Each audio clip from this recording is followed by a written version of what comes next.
Okay, good morning sa ating lahat. God is good. And all the time. Amen. Sa lahat ng mga sumusubaybay, good morning. At patuloy po tayo manambahan sa ating Panginoon. Okay? So, palapit na po kasi yung Christmas. Kaya ang tao ay busy. Okay? So, again, ang oras na ito ay araw ng pagsamba. Kahit sa ano ngayong simbahan, ay ganun talaga. So, na-include tayo sa lahat kung ano mang mayroong pagdiriwang. So, ngayon kasi, gabi-gabi na ata yung pagdiriwang ano. May Christmas party doon, may Christmas party doon. Kaya yung gabi-gabi na po yung ating Christmas party. But today, we will discuss about readiness. Okay? So, in panahon na kinakailangan yung ating pananampalataya ay ating pinalalakas. Okay?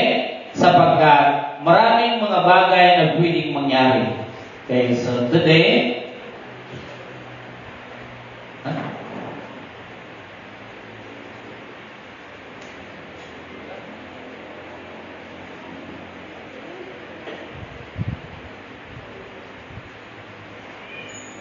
okay, so ang lahat ay aking pong inaanyayahan sa aklat ng Mark chapter 13, 32 to 20, 32 to 33, and then Ephesians chapter 5, 15 to 16. Sige o, tayo pong lahat ay tumayo at buksan po ninyo yung sinabi ko pong aklat. Sa aklat ng Marcos chapter 13, oral big 3, 32 hanggang 33. Okay po? Then after po nun, ay punta naman tayo sa Ephesians chapter 5, 15 to 16. Okay? So, sige. Tayo po ay magbasa lahat. Sama-sama tayo sa aklat ng Marcos chapter 13, 32 to 33. Sabi dito, ngunit walang nakakaalam ng araw o oras ng pagsapit niyon. Kahit ang mga anghel sa langit o ang anak man, ang Ama lamang ang nakakaalam nito. Mag-ingat kayo at maging handa sapagkat hindi ninyo alam kung kailan ito mangyayari. Okay. Book of Ephesians chapter 5 verse 15 to 16. Ito naman po ang kanyang sinasabi. Ito po ay sulat ni Paul sa mga taga-Efeso. 15. Kaya ingatan ninyo kung paano kayo nabubuhay. Mabuhay kayong tulad ng matatalino at tulad ng mga mambang. Sapagkat masama ang takbo ng daigdig, samantalahin ninyo ang bawat pagkakataon na kayo ay makagawa ng mabuti. Tayo ay manalangin. Panginoon, kami po ay naririto at nagpapasalamat sa mga oras na ito, Diyos. Pagpalain ang lahat, Panginoon, mga sumusubaybay, maging narito sa aming simbahan. Naway kayo po, O Diyos, ang magpala.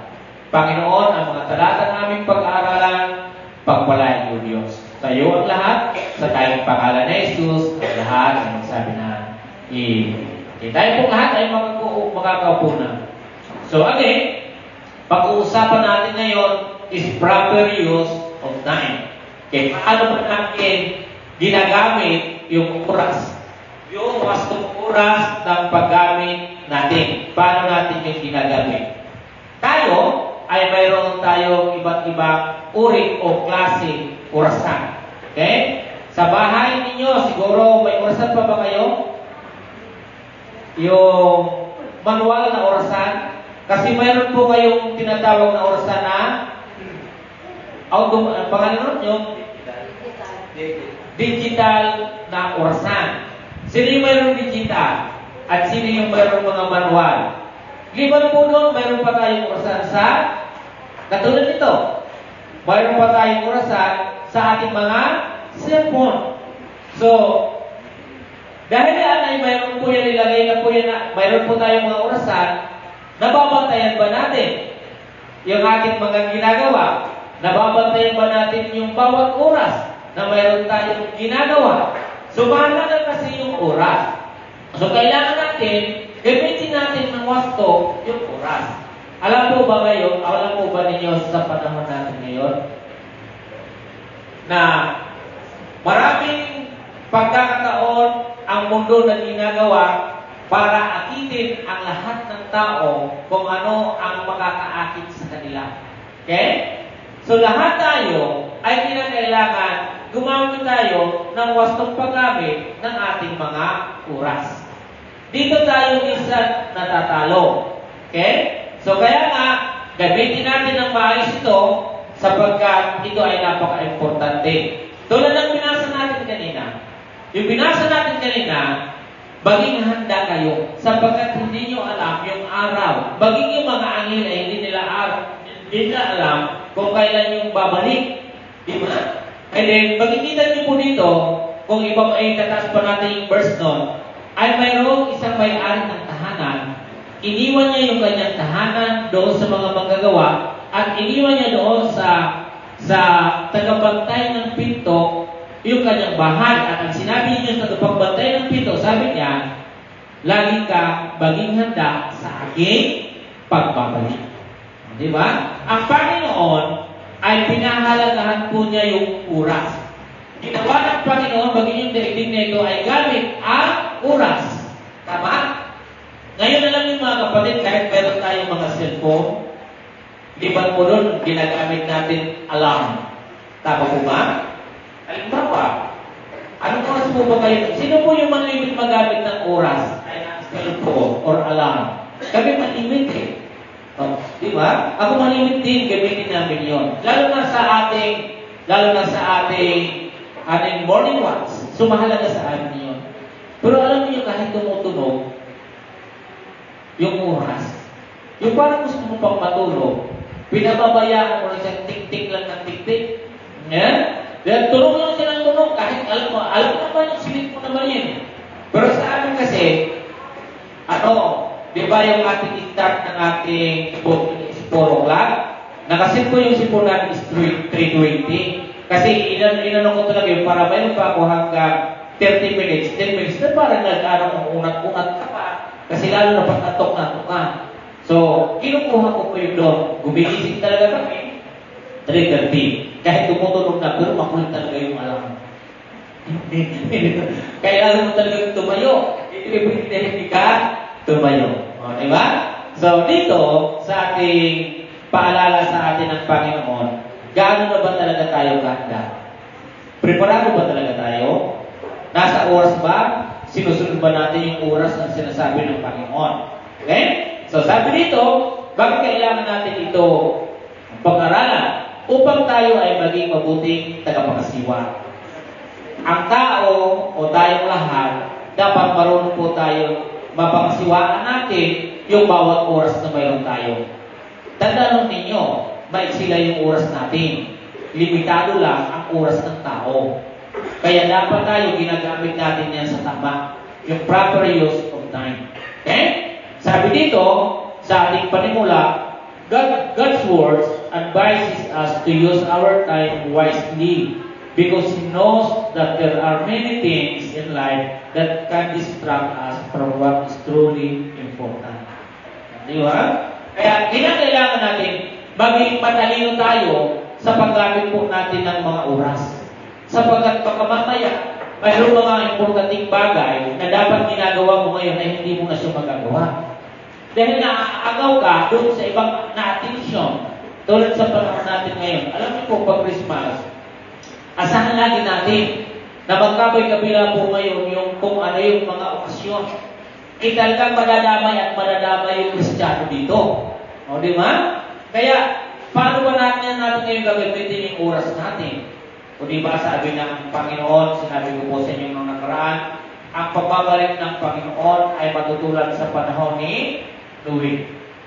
E paano po pag dumating ang Panginoon sa mga oras ng ganito? Okasyon.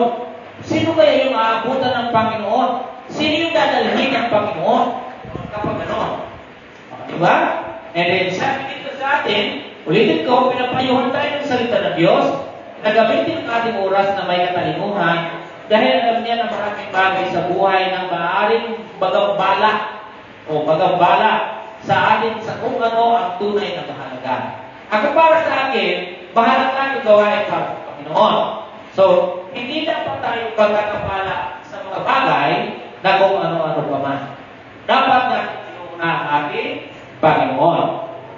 Huwag sayangin ang iyong oras sa pagbabalik tanaw na yung mga panghihinayang sa mga bagay na magbabalayo sa iyo sa Diyos dahil hindi mo alam kung ano ang bukas. O, di ba? Katulad nito, huwag natin pagpasin kung ano mangyari yung taonan na ito. O, di ba? So, yung mga bagay na ganyan, may iwanan natin talaga yung mga importanteng bagay. Ano ba yung pinapahalagan natin? Ano ba yung mga priority natin sa ating buhay? Di ba? Sa mga panahon o oras na ito, mapapansin po natin ang mga tao ay aligaga. O, di ba? Ano yung ating pinaghahandaan? Yung pagsapit na 25. Na kinakailangan na tayo lahat ay ang ating pinaghahandaan ay hindi yun, kundi ang ating Panginoon. Okay? Mayroon tayong apat na bagay doon mismo sa ating nabasa na text natin kanina, apat na bagay yung ating pag-aralan. Sabi niya, paano tayo mapagkakatiwalaan sa wastong paggamit ng oras? Di ba magandang isipin, o nga ano, paano ba ako mapagkakatiwalaan?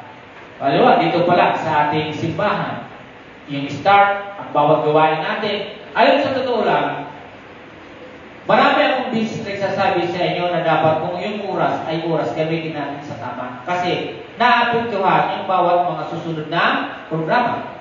Okay? Ako malimit, pag inibitahan po ako ng ibang mga pastor at sinasabi, ay kami ay magkikita sa ganitong oras dahil kami ay mayroong pupuntahan. Tulad nung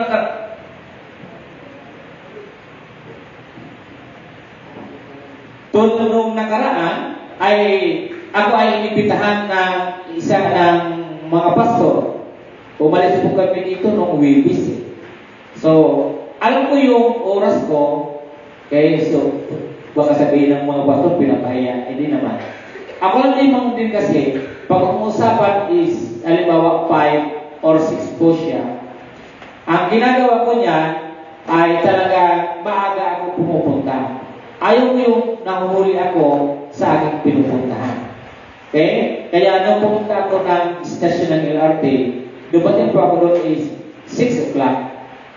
Eksakto yun. Kasi ganun yung aking practice sa aking buhay.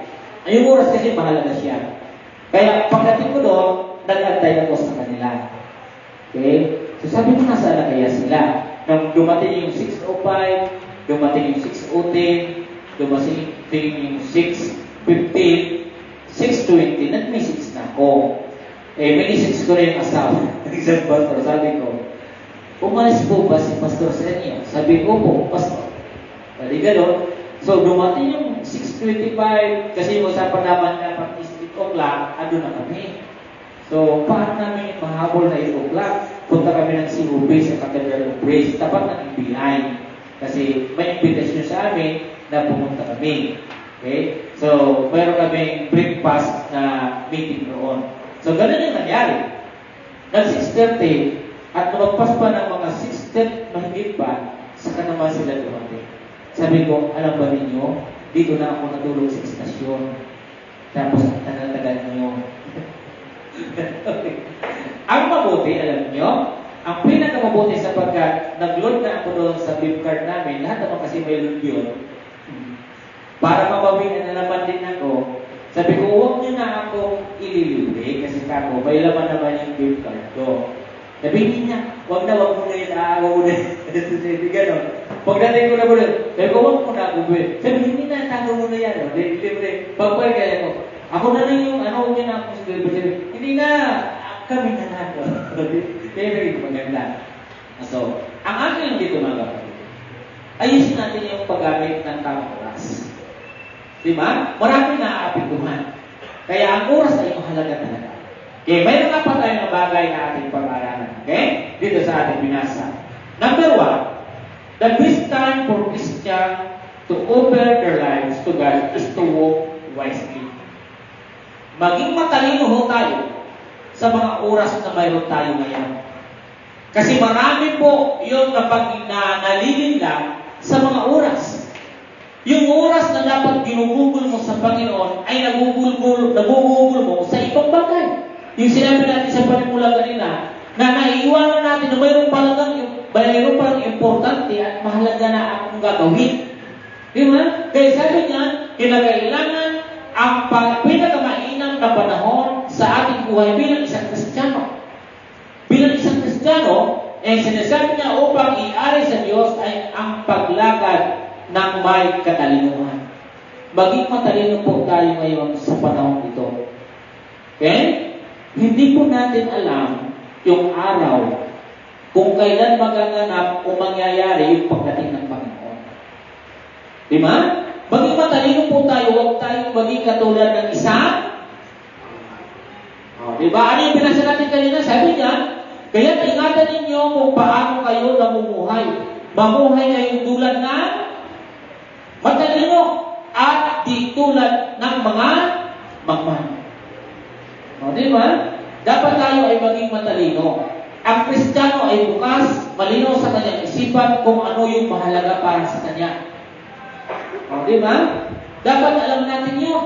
And then sabi dito sa talata ng Colossians, puntahan po natin. Colossians chapter 4 verse 5, ito po yung sinasaan. Sabi po dito, sa Colossians chapter 4 verse 5, ang sabi niya, maging matalino kayo sa pagkitungo sa mga hindi sumasampalataya. Samantalahin ninyo ang bawat pagkakataon. Di ba? Kaya yung mga kasama natin, lalo na pag hindi sila talaga outsider yung pagkatawag dito Di ba? Outsider or unbelievers, maging maingat tayo. Kasi iba po yung kanilang takbo ng kanilang pag-iisip. Hindi po siya katulad ng isang Kristiyano. Ang Kristiyano, ang kanyang lagi na sa kanyang isipan ay ang Panginoon. Di ba? Kaya nagiging matalino yung mga Kristiyano. Sabi niya, behave wisely towards outsiders. Okay? And sabi niya, making the best use of your mind. Di ba? Ibig sabihin, huwag natin dito ipapaakaw. Gamitin mo yung pinakamaayos, pinakamagandang oras mo. Yung pagkakataon, yung sinasabing samantalahin. Di ba? Itong panahon na ito ay samantalahin natin na dapat tayo ay nakapagbibigay ng karangalan sa Panginoon. O lilipas naman po yung ilang araw na lang. How many days, remaining days of 2023? Ilang days na lang siya?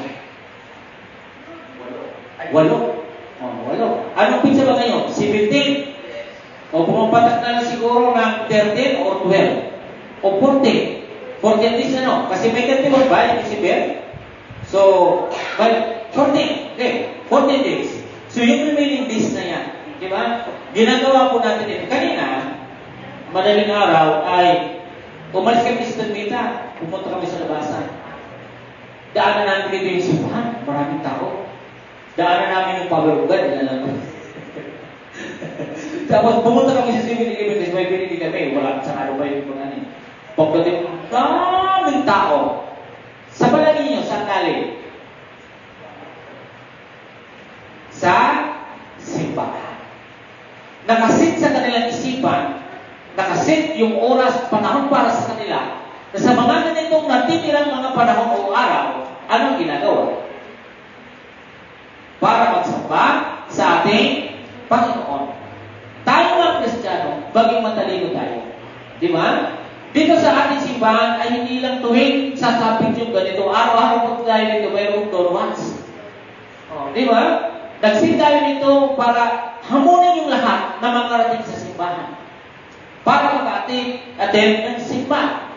Okay? So maging matalino tayo sapagkat ang bawat oras, bawat araw at panahon ay dapat natin yung sinasamantala. Di ba? Samantalahin natin yung mga pagkakataon na yun. Dahil yun yung isang bagay na dapat natin maparangalan ng ating Panginoon. Isipin niyo yung whole year. Isipin niyo yung katapatan at pag-ibig ng Panginoon. Isipin niyo yung protection ng Panginoon. Isipin niyo kung paano kayo pinagaling ng Panginoon. Paano tayo binigyan ng biyaya. Yung kanyang provision sa bawat isa sa atin. Material, physical, emotional. Di ba? Napakaraming binigay niya. So, bakit hindi natin gawin yung alalahanin yung bawat taon katulad nito? Kaya maging matalino tayo habang tayo nabubuhay. Sabi ni Paul, maging matalino kayo, huwag kayong tumulad sa mga mangmang.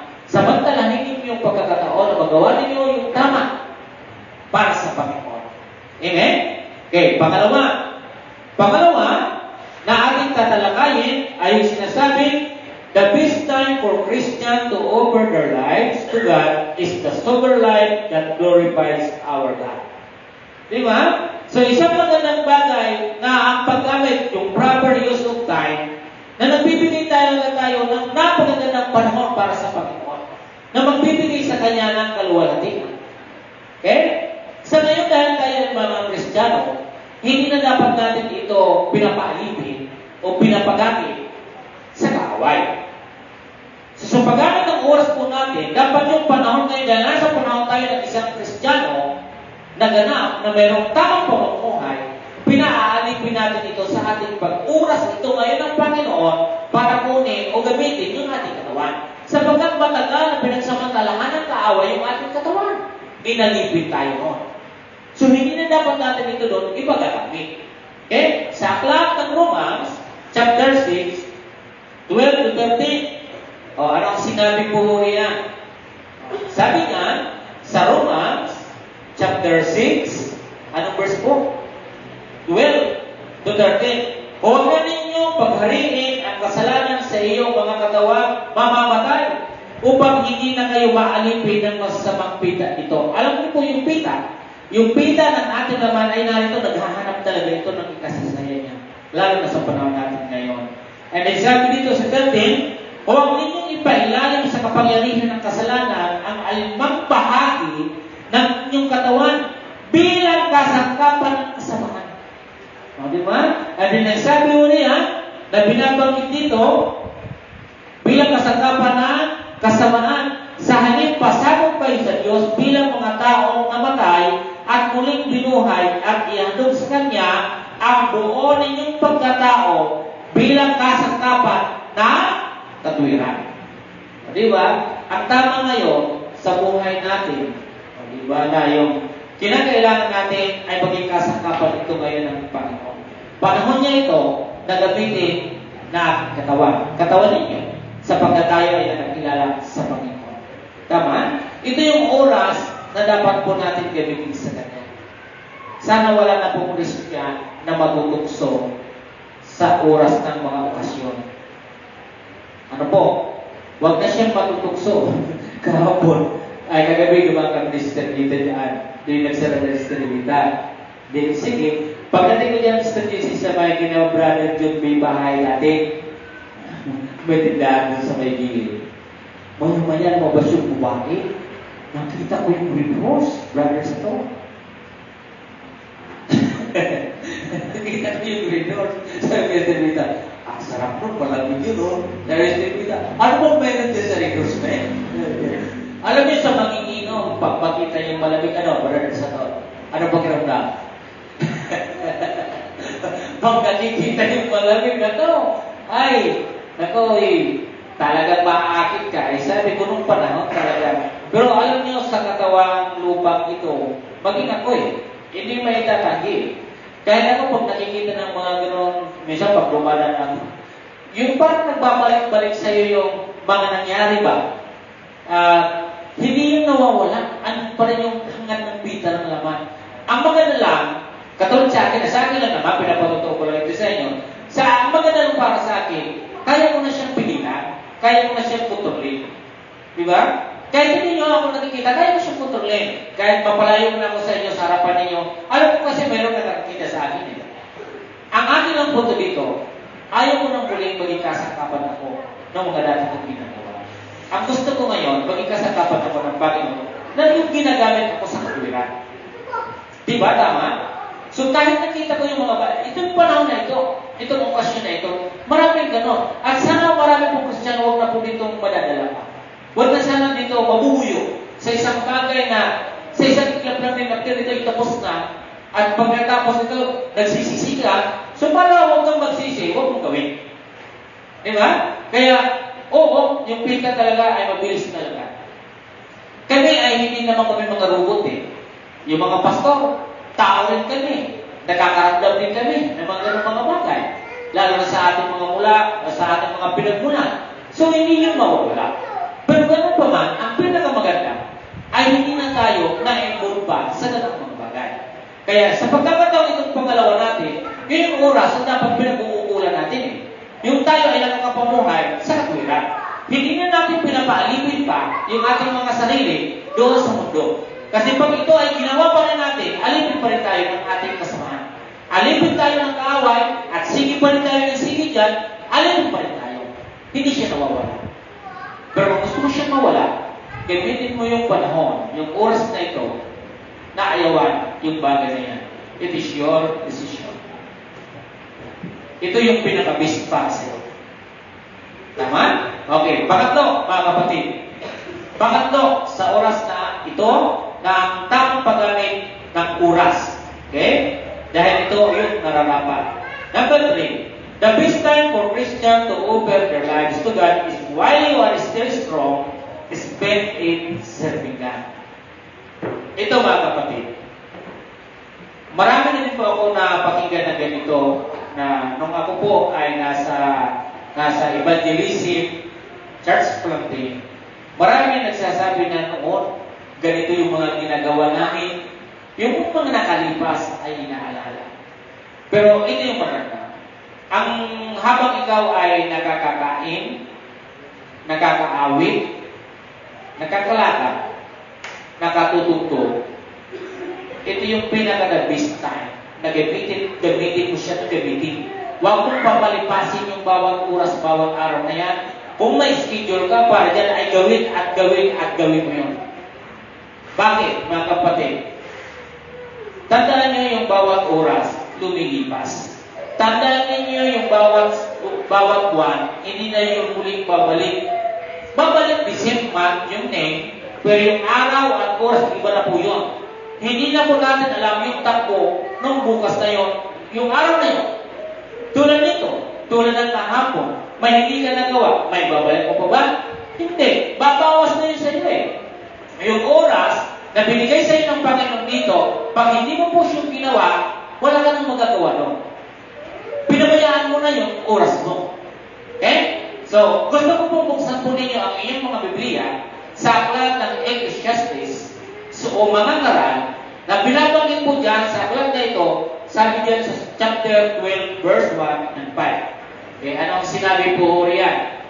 Remember your Creator while you are young. Pag sinabi po iyan, mayroon ka pang kakayanan. Wala ka pang hindi ka pa palyado. May lakas ka na pili mo pang gamitin sa Panginoon. Dapat gamitin mo siya sapagkat darating ang araw. Mawawala na yun. Katulad nito yung araw na ito. Ano yung opportunity na mayroon? Ano yung oras na pwede kong gagawin ko yun? Sapagkat yun yung nararapat. Kasi pag lumipas na ito, hindi mo na yan maibabalik. Hindi mo masasabi, pwede mo sabihin, dapat ginawa ko yung kahapon, dapat hindi ngayon. Yung ginawa mo, yung gawain mo dapat ngayon, gawin mo siya. Sapagkat iba naman yung gawain mo kinabukasan. And sa mga susunod na araw, iba naman yun. At magbabago na yung oras mo. Magbabago na yung katawan mo. Ang bawat araw, bawat oras, bawat linggo, at bawat taon, pabawas ng pabawas yung lakas natin. Tama po ba? Habang po yan dumadaan pababa ng pababa, sapagkat may oras lang po tayong titira sa mundong ibabaw na ito. Use your time. Proper use of time. Kasi pag hindi mo siyang magamit, sayang. You're wasting your time. Di ba? Hindi mo nagagamit ng tama ang oras mo sa Panginoon. Ayaw naman kasi ng Panginoon na binigyan ka ng oras ng Panginoon na gagamitin mo lang, puro lang oras mo. Gusto ng Panginoon, dahil may oras ka, yung binigay niya ay dapat mayroon kang share doon, may share doon ng Panginoon. Pero minsan, na dapat para sa Kanya, ayaw na natin i-share, gusto natin sa atin na. Share your time. Kasi yung oras na mayroon ka, hindi sa'yo. Yung time na mayroon ka, time niya na binigay sa'yo ng Panginoon, na gagamitin mo rin para sa glorify mo siya. Tama? Yung buhay mo. Yung buhay na mayroon ka ngayon, buhay na binigay sa iyo ng Diyos, hindi ibig sabihin, sarili mo na siya. At darating ang araw, babawiin niya ng Panginoon. Tama Remember your Creator. Sabi sa ating nabasa. Alalahanin natin yung lumikha. Basahin ko po dito ha.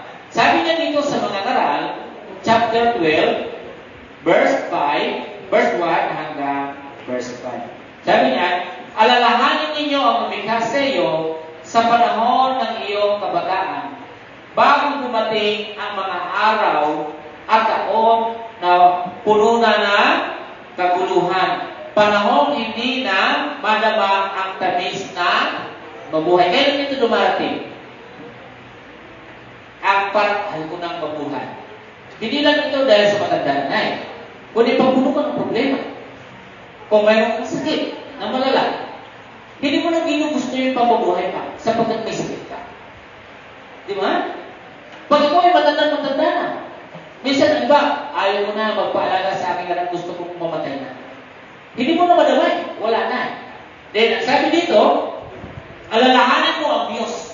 Ilang beses po ito nabanggit dito, I think is 5 or 6 times na remember your Creator. Remember your God.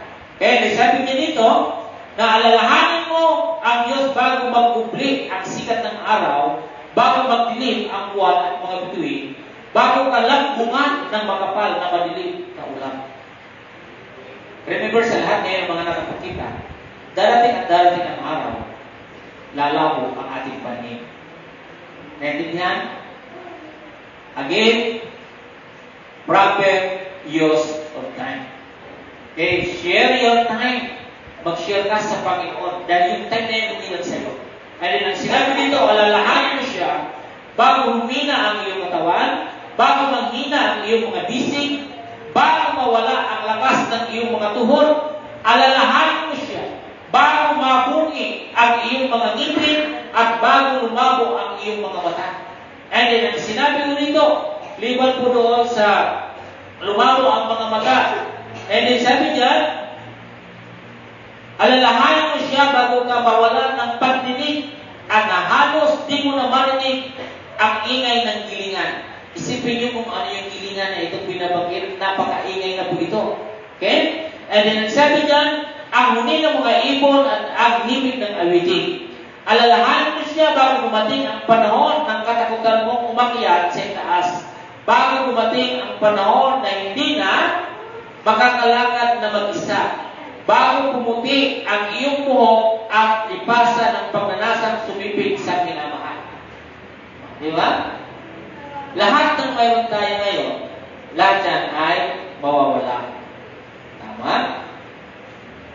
Ang karamihan pag matanda na, nabubungi, humihina, rumurupok yung ipin. Kahit bata pa nga ngayon, rumurupok ng ipin. Di ba?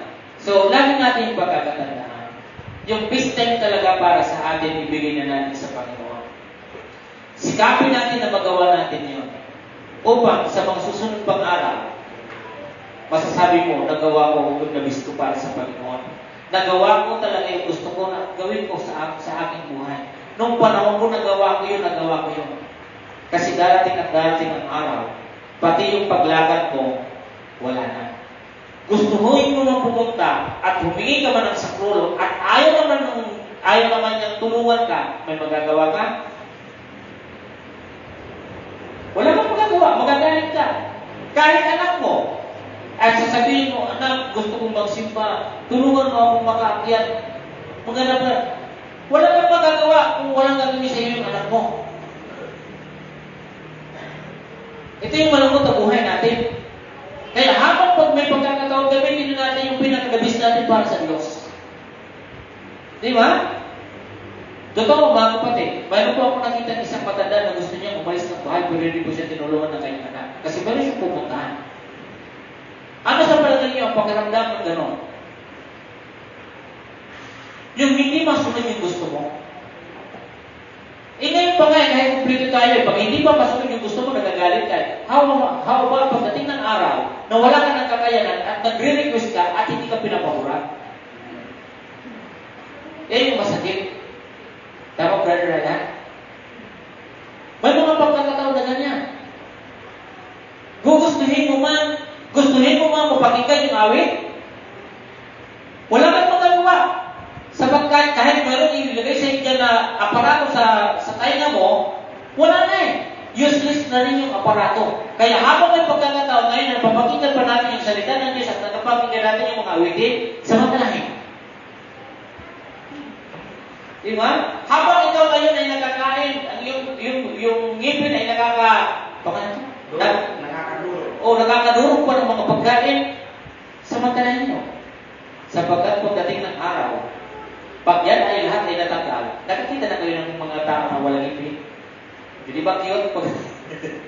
Wala siya. Kahit anong nguya niya, pupuparin kayo ng nguya. Kasi wala na ngipin. Yung bawat oras na binigay ng Panginoon, gamitin po natin yun habang may pagkakataon. Di ba? Gamitin natin yun. Share your time sa ministry ng ating Panginoon. Binigay yung oras na yan, huwag mong sarilihin. Ang oras na yan, binigay sa iyo ng Diyos, nagamitin mo din sa Kanya. Hindi lang para sa iyo. Hindi lang para sa iyo kasigahan. Ayan? Dapat share mo rin sa ministry ng Panginoon. Amen? Okay. Yan po yung ating pangatlo. Okay. So again, alalahanin po ninyo yung ating Panginoon. Siya po yung manlilita. Pang-apat at pang-uli. Ang pang-uli, the best time for Christians to offer their lives to God is to train ourselves not to give leftover time to the Lord. Alam niyo kung bakit hindi quality yung nilagay ko? Bakit nilagay ko yung leftover? Kasi lagi ganyan yung ginagawa natin eh. Di ba? Ang hinahanap naman talaga ng Panginoon dyan yung quality of time. Hindi yung leftover. Di ba? Ikaw po na bayan. Babayag ka yung tira-tira ibigay sa'yo? Ikaw po brother hindi. Bayad ka no? Tira-tira ibibigay sa'yo. Ang masaklap nun, kung inuya na, saka pa ibibigay sa'yo. Kasi tira-tira eh. Oh, di ba? Ayaw ng Panginoon na ganun yung magiging sistema natin. Naging ugali ito, naging practice po ito ng mga tao. Even Christian nowadays. Yung leftover na. Hindi po yung kasya-siya sa harap ng Panginoon. Huwag kang magtitira ng ganun lang. Okay? Dapat maayos. Kahit kayo pag umuwi ng bahay, subukan nyo kayo tira ng nanay ninyo o tatay ninyo nang hindi naman angkop doon sa kung ano yung kanilang kinain. Palagay nyo masaya kayo? Hindi. Eh, lalo na pag pinaalan ninyo, sasabihin niyo yung ulam natin nata ngayon ito. Tapos yung tira sa inyo ay kapiraso. Hindi ka masisiyahan nun. Eh, maging ang Panginoon, kung puro leftover na lang, yung ating ginagawa sa ating Panginoon, eh hindi ho yun maganda. Leftover na nga, pagdating mo pa ng simbahan, hindi ka pa nakikinig, leftover na nga, natutulog ka pa sa simbahan, so wala na. O, di ba? So, kaya sabi dito sa atin, sa pang-apat, ay napakahalaga. Ang pinakamagandang panahon sa ating buhay bilang isang Kristiyano ay mag-aalay sa Diyos. Asanayin ang ating sarili na huwag ibigay ang natitirang oras ng Panginoon. Huwag yung tira-tira. Yung parang sa trabaho, nagsasadlay lang or extra time. Di ba? Ma'am or sir o yung brother, pag may extra time ako mamaya, dadalo ako. Kanina mo, bibigay yung base time mo. Di ba ang karamihan, extra time na lang yung naibibigay natin sa Panginoon? Puro leftover na lang yung naibibigay natin sa Panginoon. Sapagkat yung oras na mayroon tayong napakagandang oras, ginagamit natin, pero ayaw natin bigay yung pinakamagandang oras na yun sa Panginoon sapagkat gusto mong gamitin, ikaw muna yung makagamit. Di ba? Ayaw ng Panginoon, yung lagi na lang natin ina-extra time na lang lagi na yung Panginoon. Parang sinasadlay na lang natin. Di ba? Huwag ganun. Kung tayo ay maglilingkod sa Panginoon, proper time. Gamitin ng wasto yung oras para sa Panginoon. Yung buhay mo ay oras para sa Kanya. Hindi yung extra, hindi yung leftover, hindi yung natitirang oras na lang, yung binibigay natin sa Panginoon. Tandaan yung ating pagkatlo. Pag ganun yung gagawin natin ako pagdating ng araw, malaking problema problema natin noon. Di ba? So, ang Kristiyano, magbigay ng magandang oras para sa Diyos. Pagputihin yung oras mo sa Panginoon. Hindi nyo ba alam? 24/7, 7 days a week, 24 hours in one day. Kung gaano kahalaga yan para sa Panginoon, para sa iyo, and then pagtapos, titirahan mo lang ang Panginoon ng kunting bagay na yung tira-tira yung ibibigay mo sa Panginoon. Ang buong linggo na yan, iniingatan ka ng Diyos, tapos ikaw, yung quality of time, andyan na sa iyo lahat, hindi mo man lamang i-share sa Panginoon, yung iba niyan para sa Kanya talaga na maayos, talagang tira pa yung ibibigay mo sa Panginoon. Di ba? Anong sinabi po dito sa atin ng 9:26-27 ng 1 Corinthians? Sabi niya, so I'm not run without goal. I fight like a boxer who is hitting something that just the aim. I treat my body hard and make it my slave so that I myself will not be disqualified after I have preached to others. Si Paul, sa isang manlalaro, hindi ako sumusuntok na sa akin. Sinisigurado ko na ako ay susuntok na tatama. Di ba? As a boxer, hahayaan mo na lang ba na ikaw na lang laging tamaan every time na i-hit ka? Ikaw lang yung tintamaan and then pag back-counter ka, walang tatamaan, papayag ka nun. Hangin lang yung sinusuntok mo. Di ba? Talo ka nun. As a Christian, dapat hindi tayo sumusuntok sa hangin. Sigurado tayo sa ginagawa natin. Okay yung ginagawa natin sa Panginoon. Talagang buo yung binibigay sa Panginoon. Tumatama tayo sa oras. Tumatama tayo. Every time na tayo ay tutungo sa Panginoon, tumatama tayo. Di ba? Sumasakto tayo. Itong boxer o yung boxing o isang manlalaro, yung isang mananakbo, sinisigurado nila yun.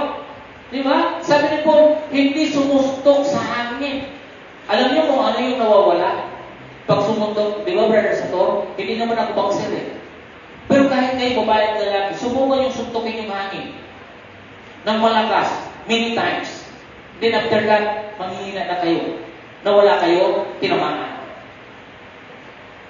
Di ba mas mahalaga yung may tinatamaan kayo at least. Nanghihina naman kayo, pero may tinamaan. Kaysa naman, sumuntok kayo na hangin lang, nawala naman tinamaan. O di is as a Christian, tayo lahat ay nalarito. Kung tayo ay nalarito sa simbahan, sa lahat ng gawain na mayroon tayo dito, bigyan niyo ng halaga. Bigyan ng pagpapahal. Hindi yung narito kayo dahil para lang, kasi gagamitin ako ngayon eh. Diba? Siguraduhin mo na ikaw ay gagawa at gagawa yung best para sa iyo. Amen? Pangulit, sabi niya sa Colossians, chapter 3:23. And all the work you are doing, work the best you can. Work as if you were doing it for the Lord, not for people. Ginagawa mo yun, hindi dahil sa kung kanino pa man. Ginagawa mo ito, alang-alang sa Panginoon. Tingnan niyo po, ako kahit nakausap ko mga ganon, pag sabihin ako ng oras na ganito, pupunta ko sa ganong oras. Hindi ko naman yung ginagawa sa kanya, kundi ako ay nagpapatuto na ang Diyos ay totoo ang kanyang oras. Huwag mo kagayahin yung tao na sasabihin, mamaya na kasi wala pa naman yung doon. Maling-maling na nun. Maling-maling kayo niya. Ang isipin ninyo, pupunta na ako doon. Sa wala ka pa doon, ang importante, andun ako. Kasi gusto mong gamitin yung tama para sa iyo. Hindi ko naman nilalahat yung bawat Pilipino. Ang mga Pilipino mayroon talagang gumagamit ng tamang oras. Pero kadalasan, ang daming late. Tapos sa Teresa, sasabihin, Brother Ronel, 9 o'clock, Brother Ryan, yung umpisa. Ang oras dumarating? Ano na po yung naging practice? Ano po yung naging practice na po ng mga Pilipino? Pag sinabi sa Diyos ng 9, ano pupunta? 10. Ang mali yung malakas pa, ang manaraka-is pa yun, 10, 9 yung start, patapos, lumalagpas pa ng 10 hanggang 10:30. So nakaka-is na. Alam niyo, may natin ang subang malayasan. Kaya kung ito hindi tumatama, di ba? Again, walk wisely. Huwag tayong maging katulad ng isa pa. Dapat alam natin yung sinasabi, alam mo yung gusto mong, alam mo yung ginagawa. Di ba? Mayroon tayong mga sinasabi kung taliwa sa ating mga ginagawa. Dapat maayos po siya. Again, ang Panginoon ay sa tamang oras. Darating at darating siya, tamang oras. Huwag kang magpapalit, kapatid. Huwag kang magbibigay ng extra time. Kasi pag yun ang bigay mo ulit at extra ang ibigay mo, sisiguraduhin natin mga kapatid, hindi ka magkakasabay. Kasi ang Panginoon is right timing. Tamang oras po na darating ang ating Panginoon. Okay? So sa ating pagtatapos, sabi po dito, sabi niya, ano ang mapapala ng isang tao sa kanyang ginagawa? Diba? Ano ang mapapala mo ngayon? Kung gagamit ka ng tamang oras, o gagamit ka ngayon ng maling oras, ano ang iyong mapapala? So alam niya siguro yung sagot ko. Ano po? Sabi niya, ang tamang paggamit ng oras at lahat ng ating ginagawa ay siyang nagpapakita kung saan tayo pupunta. Alam mo kung saan tayo pupunta? Alam ko kung saan ako pupunta. Pag ikaw, brother na yan, nag-pass ka ng card mo, ang time niyo sa company is 9, nag-pass ka na ng 30, alam ba kung ano na resulta nun? Alam mo na ba ang ibig sabihin nun kung ikaw ay nalate? Alam mo na ba ang ibig sabihin pag ikaw ay nalate? Hindi nalate. Ano na? Di ba? Deduction, kung 10 ka dumating, kung 9 yung umpisa, at dumating ka, nag-pass ka ng 10 o'clock, ano mangyari? Alam mo ngayon yung pupunta mo. Tama mo ba? Simple na. Tamang gamit ang oras, tama yung paggamit mo sa anong ginagawa mo, yan yung magdidictate sa lahat ng ginagawa mo. Siya ang sasagot ng lahat, yung anumang resulta no, sa kagagawa mo. Naintindihan, no? Okay, and sabi niya mga kapatid, gamitin ang tamang oras dahil limitado ang oras natin. Akala nyo, ang haba-haba ng oras natin sa paningin ng Panginoon, mahigitan tayo isang oras. Kaya sabi ko sa inyo kanina, huwag nyo nang ipapabukas kung dapat ninyo gawin ngayon. And let us pray. Panginoon, maraming pong salamat sa mga oras na ito. We praise your holy name, Lord Jesus, O God. Panginoon, narito Diyos kami, turuan niyo kami kung paano namin gamitin yung tamang oras. Sapagkat di po namin alam kung kailan mangyayari ang iyong pagbabalik. Tulad ng panahon ni Noe, na ang bawat mga tao ay nagiinuman, nagkakasiyahan, at biglang dumating ang baha. At maging ito, Panginoon, maging sa kasalukuyang panahon namin ngayon. Lord, tulungan niyo ang bawat isa na gamitin itong pagkakataon na magbigay ng tamang oras na. Hindi late over, hindi extra, kundi ito, Diyos, ay best Panginoon sa bawat isa sa amin. Pagpalain niyo ang lahat, naway kayo po Diyos ang mga nasa ating lahat, Panginoon. Lord, tinatas namin ang ilang pangalan sa tayong pangalan na Jesus ang lahat ay magsabi. Amen. God bless po.